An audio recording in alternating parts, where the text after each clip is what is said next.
नमस्कार दोस्तों, आप सभी का हमारे YouTube channel Hindi short hand dictation में स्वागत है। यदि आप हमारे चैनल में नए हैं तो लाइक करें, सब्सक्राइब करें और अपने दोस्तों से ज़्यादा शेयर करें। इस डिक्टेशन का PDF एवं आउटलाइन पाने के लिए हमारे WhatsApp एवं टेलीग्राम चैनल ज्वाइन करें, लिंक नीचे डिस्क्रिप्शन में दी गई है। आज की डिक्टेशन की गति है 80 एवं 100 शब्द प्रति मिनट। चलिए 80 शब्द प्रति मिनट की डिक्टेशन स्टार्ट करते हैं। डिक्टेशन स्टार्ट होगी 5 सेकेंड बाद।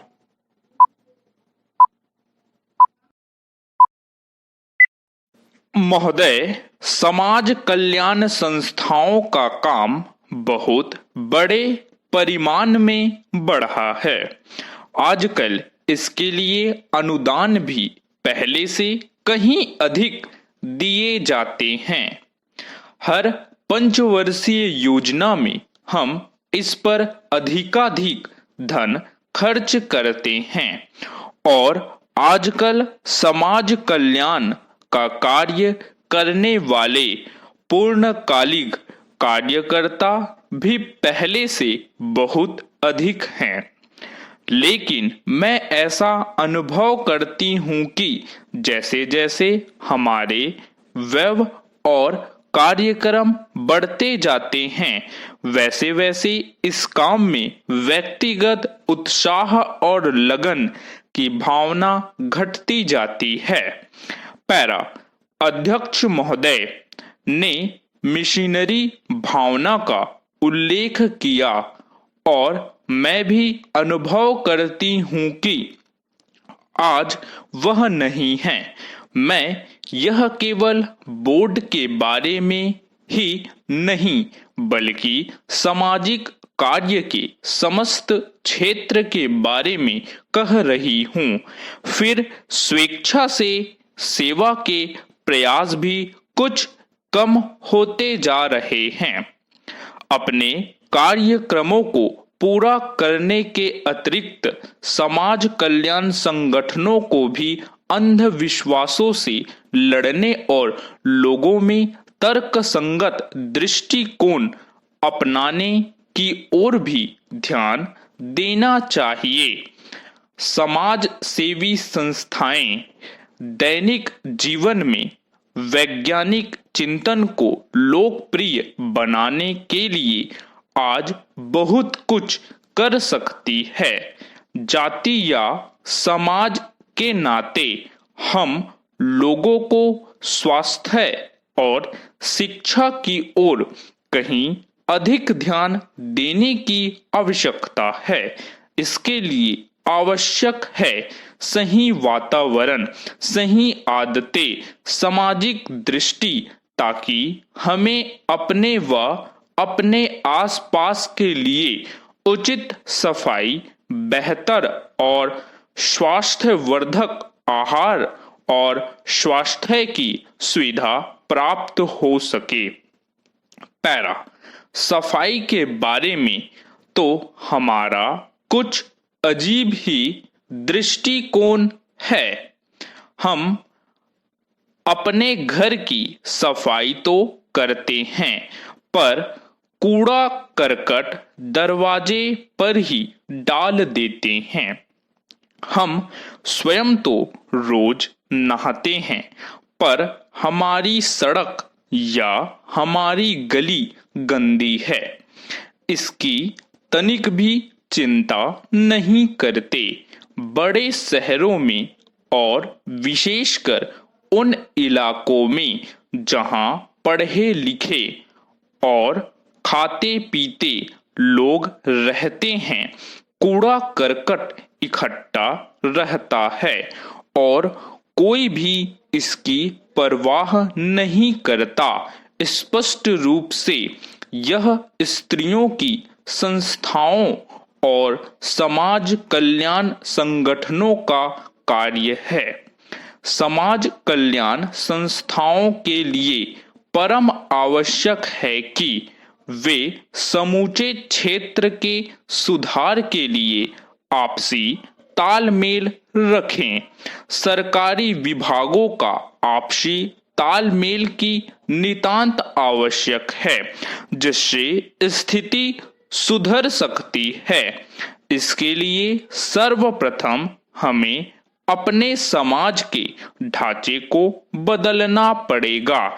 पैरा, आज भी समाज में अमीरी और गरीबी के बीच में अंतर बहुत ज्यादा है और इसका गलत लाभ उठाया जाता है।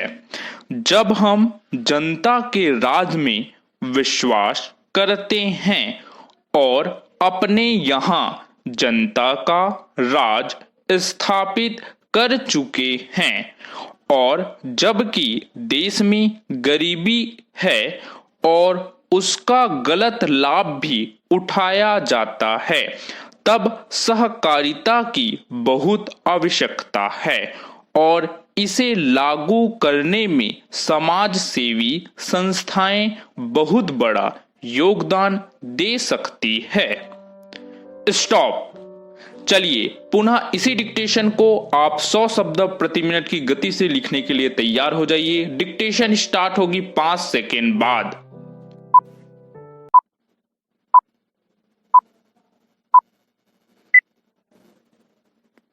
महोदय, समाज कल्याण संस्थाओं का काम बहुत बड़े परिमाण में बढ़ा है। आजकल इसके लिए अनुदान भी पहले से कहीं अधिक दिए जाते हैं।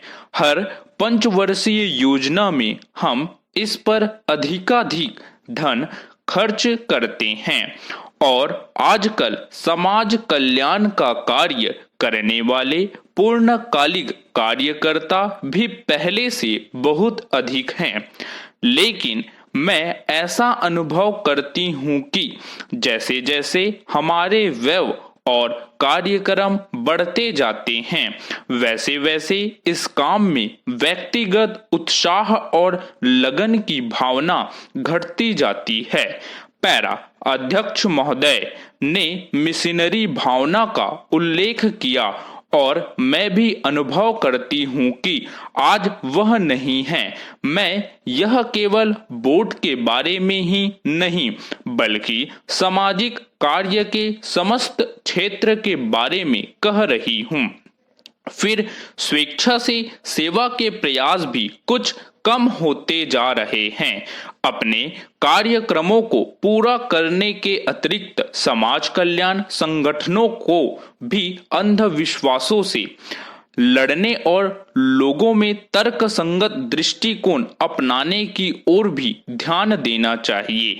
समाज सेवी संस्थाएं दैनिक जीवन में वैज्ञानिक चिंतन को लोकप्रिय बनाने के लिए आज बहुत कुछ कर सकती है।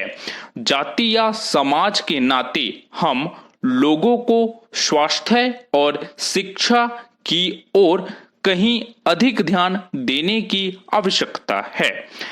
इसके लिए आवश्यक है सही वातावरण, सही आदतें, सामाजिक दृष्टि, ताकि हमें अपने व अपने आसपास के लिए उचित सफाई, बेहतर और स्वास्थ्यवर्धक आहार और स्वास्थ्य की सुविधा प्राप्त हो सके। पैरा, सफाई के बारे में तो हमारा कुछ अजीब ही दृष्टिकोण है।